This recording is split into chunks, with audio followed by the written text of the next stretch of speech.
Соңку мезгилде өлкөдө камсыздандыруу маданияты жолго коюлуп, ага ишенгендердин саны көбөйүүдө. Уштапта мамлекеттик камсыздандыруу уюму камсыздандыруунун 6 милдеттүү жана 25 ыктыярдуу түрү боюнча иш алып барууда. Маселен, ишкерлер экспорттук ишмердүүлүгүн камсыздандыра алышат. Бул чечим ишкерлер үчүн жаңы мүмкүнчүлүктөрдү ачып, алардын экспорттук операцияларын коопсуз жана натыйжалуу кылууга жардам берет. Биздин ишкерлерге дагы ушул жана экспорттук айрыкча ушул экспорттук келишимдер боюнча бизнести камсыздандыруу боюнча чоң иш-чаралар өткөрүлөт да. Анткени камсыздандыруу бул бир гана бизде 31 түрү боюнча өткөрүлүп жатат бүгүнкү күндө. Ошонун ичинен ошол ишкерлерди дагы колдоо боюнча улуттук жалгыз оператор болуп ошол биздин мамлекеттик камсыздандыруу уюму бүгүнкү күндө саналат да. Камсыздандыруунун бул түрү товарларын чет өлкөгө экспорттагандар үчүн пайдалуу. Компания товар транспорттун кайсы түрү менен жеткирилсе да анын бүтүндүгүн кепилдейт. Кокус жолдон бир нерсе болсо, жабыркаган тарапка белгилүү бир суммада төлөм жасайт. Камсыздандыруу уюму ар кандай мисалы өрт кырсыктар болуп калышы мүмкүн. Жолдон мисалы жанагы порттордо океандар менен өтөт да, ар кандай товарларды сырткы экспорттоодо аны жолдору самолет менен, поезд менен, жанагы жүк ташуучу оор унаалар менен ташылгандыктан анда рисктер өтө көп болот да.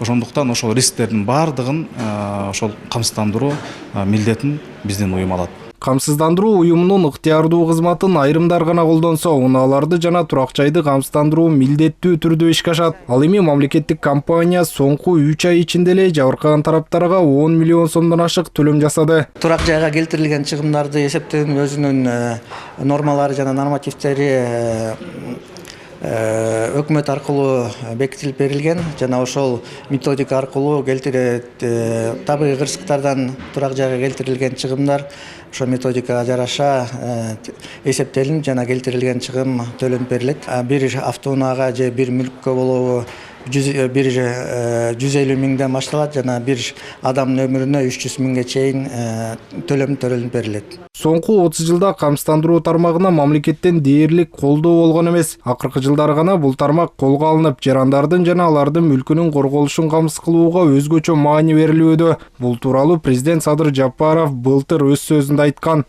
Азыркы учурда жоопкерчиликти алып, мамлекеттик камсыздандыруу уюмун ар тараптан колдоп, жандандырууга кириштик. Анткени азыр биз мамлекеттик компанияларга мүмкүнчүлүктөрдү берип, алардын уставдык капиталын көбөйтүп, мыйзамдык базасын иретке келтирип, иш билги жетекчилерди коюп жатабыз. Биз бул жерде мамлекеттин эл алдындагы жоопкерчилигин гана күчөтпөстөн, жеке жактарга эле эмес, мамлекеттин бюджетине да салым болсун деген максатыбыз бар.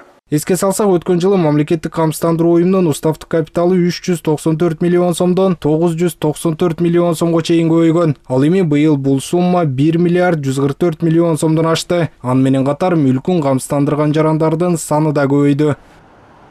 Автандил Бактыбеков, Аскар Маратов, ЛТР Бишкек.